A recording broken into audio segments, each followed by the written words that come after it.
साथियों, आप सब भली भांति जानते हैं कि भारत की जो विविधता में एकता की सबसे बड़ी ताकत है। इसी की श्रृंखला में मुझे इस बात कर बताते हुए इस बात की खुशी हो रही है कि एक भारत श्रेष्ठ भारत के विजन से सांस्कृतिक सद्भाव को बढ़ाने के लिए नायब सिंह सैनी जी की सरकार 23 जुलाई से 25 जुलाई 2025 तक कुरुक्षेत्र विश्वविद्यालय में 3 दिवसीय अंतर्राज्यीय युवा आदान प्रदान कार्यक्रम का आयोजन कर रही है। इसकी थीम है एक भारत श्रेष्ठ भारत। जिस प्रकार से माननीय इस देश के यशस्वी प्रधानमंत्री श्री नरेंद्र मोदी जी ने 31 अक्टूबर 2015 को ये विजन दिया था सरदार वल्लभ भाई पटेल जी की जन्म जयंती पर, एक भारत श्रेष्ठ भारत, उसी के नियमित ये कार्यक्रम रखा गया है। इस कार्यक्रम में भारत के 24 राज्यों के सभी युवा प्रतिनिधि हिस्सा लेंगे। अपनी संस्कृति का आदान प्रदान हो, प्रोत्साहित करना हो और भावनात्मक एकता को मजबूत करने के लिए इस कार्यक्रम को रखा गया है। साथियों, युवा नागरिक में नेतृत्व, अनुशासन और नागरिक की जिम्मेदारी को बढ़ाने के लिए इस देश के युवाओं की क्या भूमिका हो सकती है, इस प्रकार का ये आयोजन हमारी सरकार ने, नायब सिंह सैनी सरकार ने किया है।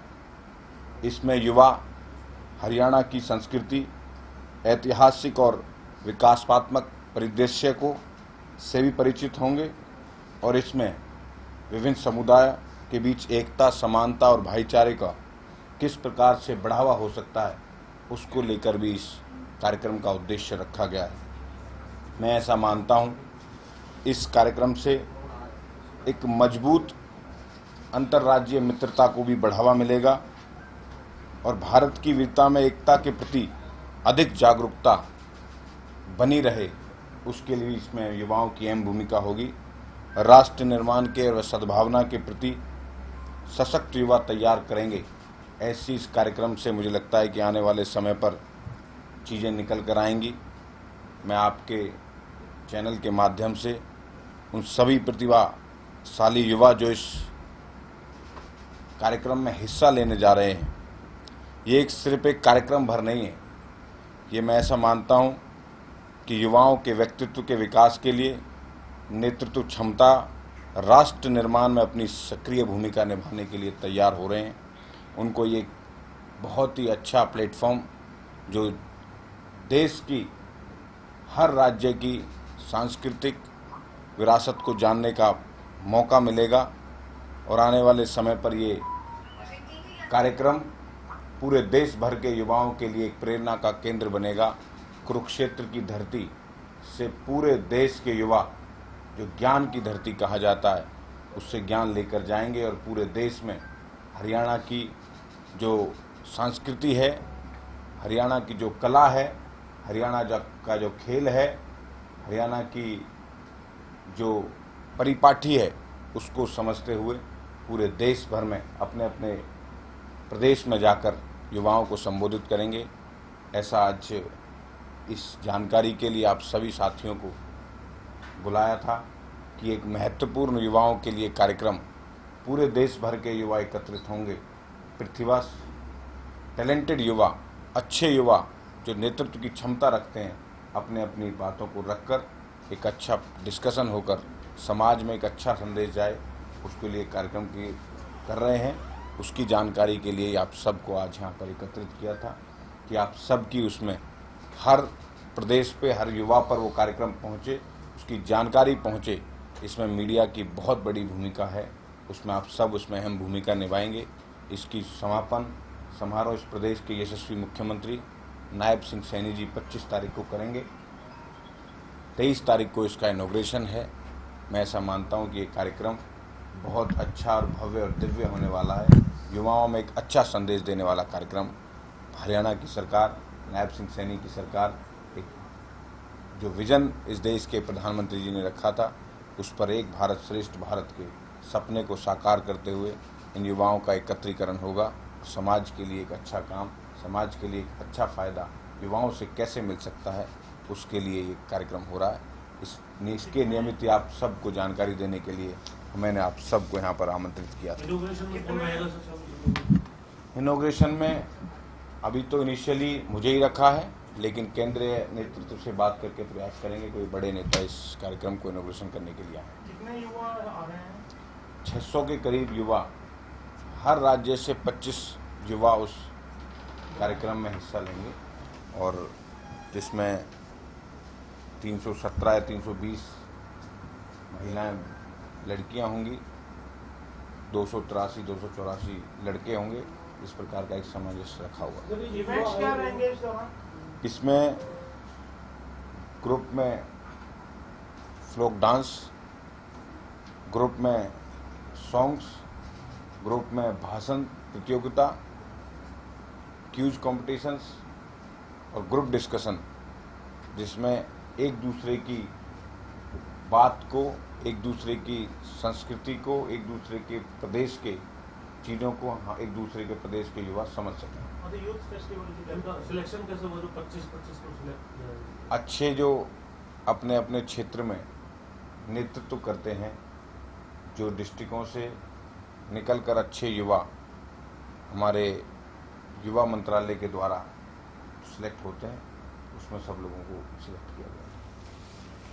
इसमें जो सीजन चल रहा है केवल ग्रुप डिस्कशन नहीं है, भाषण राज्यों के जो बच्चे आपस में मिलेंगे, संस्कृति वाले संस्कृति के बारे में बात करेंगे, खेल वाले भी हैं, अलग अलग क्षेत्र के युवा हैं, हर वर्ग में रखा हुआ है। खेल है, सांस्कृतिक है, फोक डांस है, जो भाषण में अच्छा नेतृत्व करते हैं वो हैं, और डिस्कशन में अच्छा नेतृत्व करते हैं वो हैं। अपने अपने क्षेत्र की जानकारी जो ज़्यादा रखते हैं युवा।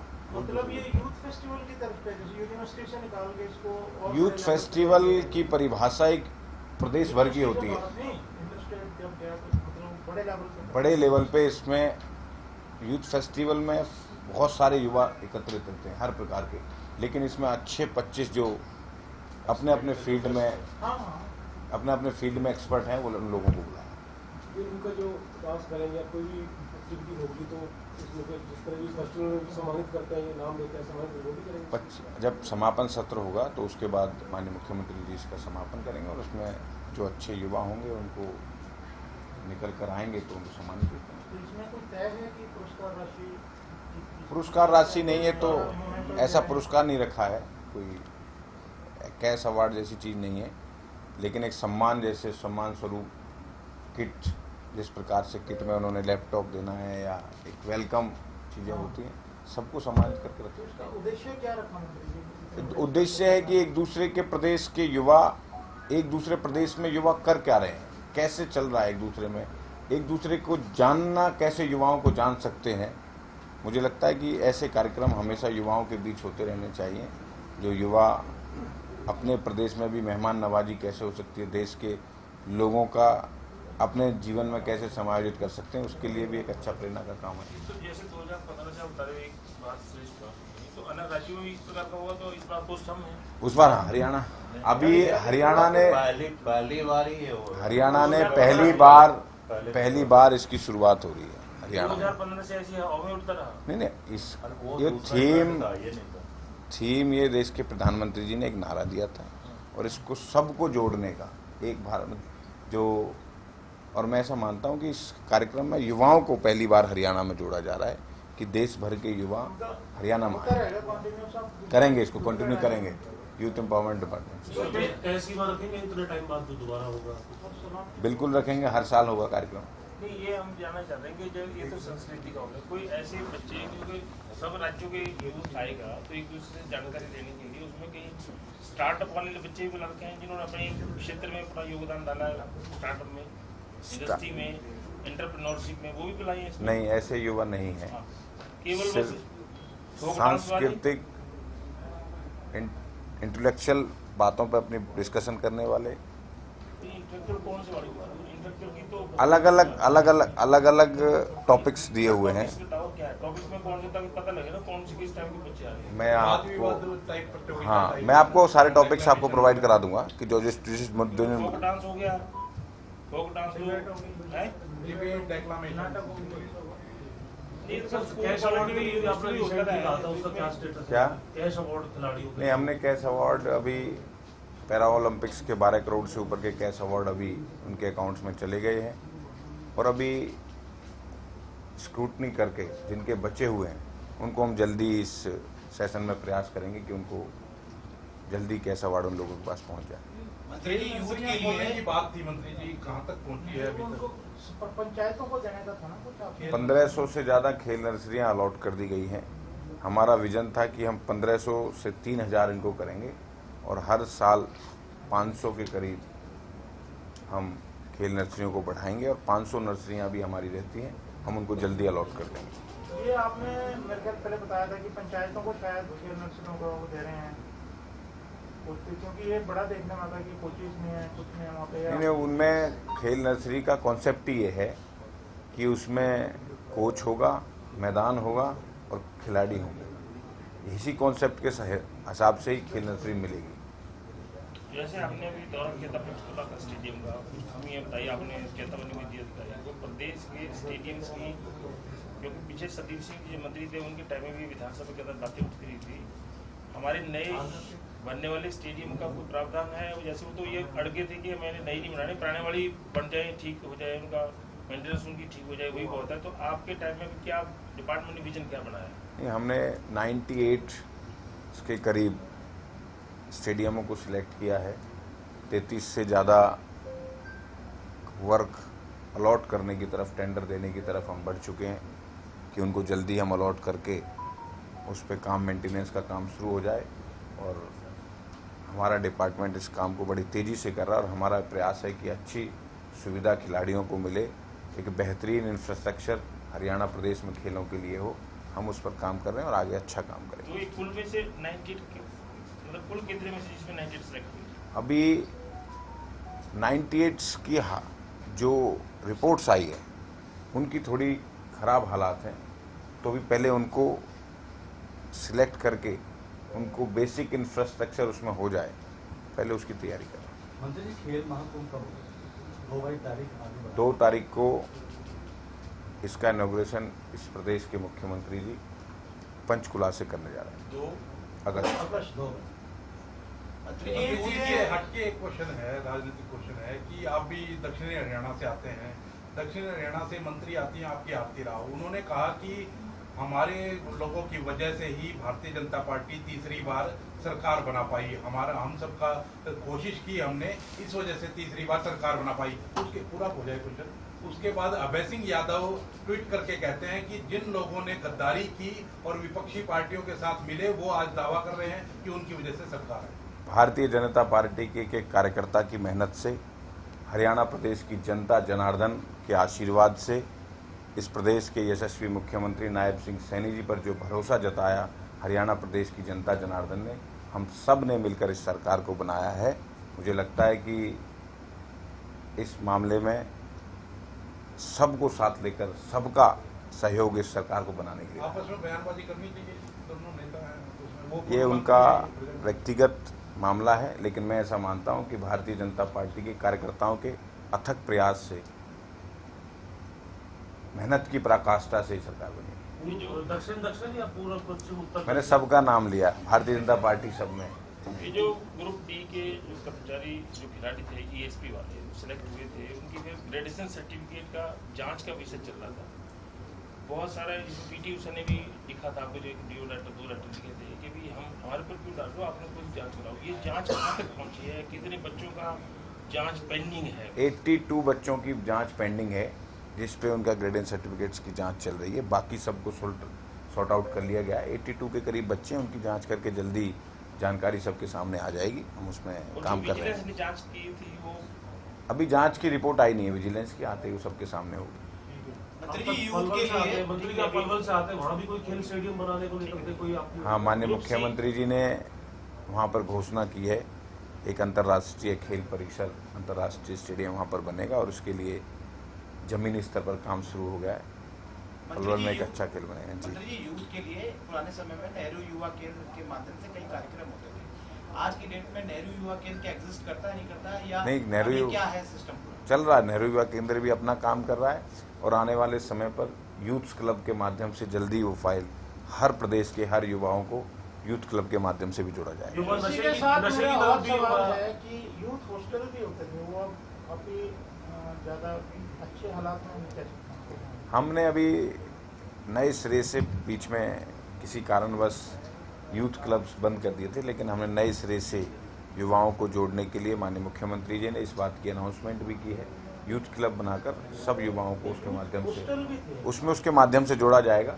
उसमें अच्छे कार्यक्रम होंगे और जब यूथ जुड़ेगा तो वो हॉस्टल की भूमिका में भी जाएगा। मंत्री जी, आपको शायद ये जानकारी है कि जो ग्रुप सी के पद थे, अभी डी की बात में करो, ग्रुप सी की पद की बोल में कोई भी खिलाड़ी का सिलेक्शन पिछले 4 साल में नहीं हो पाया है ग्रुप सी का, ये आपकी जानकारी में है? बिल्कुल जानकारी में है और 3% का जो कोटा था वो सिलेक्टेड डिपार्टमेंट्स में था और हमने प्रयास करेंगे कि हम उस जल्दी भर्ती उसको जल्दी करा दें।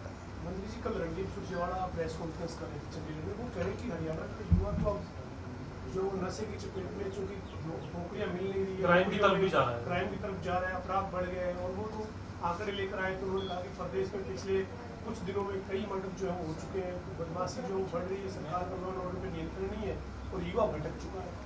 हरियाणा सरकार पूरी तरीके से अपराध पर कंट्रोल करने के लिए सब पुलिस बहुत अच्छा काम भी कर रही है और कांग्रेस के पास कोई मुद्दा नहीं है, किसी बात को लेकर वो जनता के बीच में जा नहीं सकते, तो सिर्फ प्रेस कॉन्फ्रेंसों के माध्यम से ही सरकार पर आरोप लगाकर निकल जाते हैं।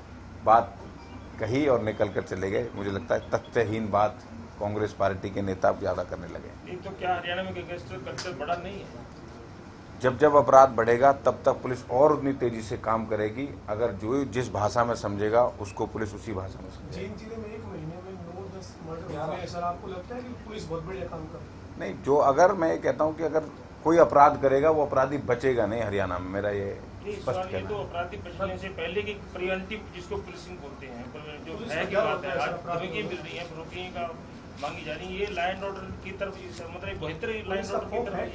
इसको पूरा बेहतर खौफ, land order पुलिस का पूरा खौफ है और मुझे लगता है पिछले कुछ दिन में आप देखे भी होंगे, लगातार आपके चैनलों के माध्यम से भी नीचे तक बात जा रही है। जिस प्रकार से जो अपराधी जिस प्रकार का अपराध कर रहा है, पुलिस उसी भाषा में उसको जवाब दे रही है।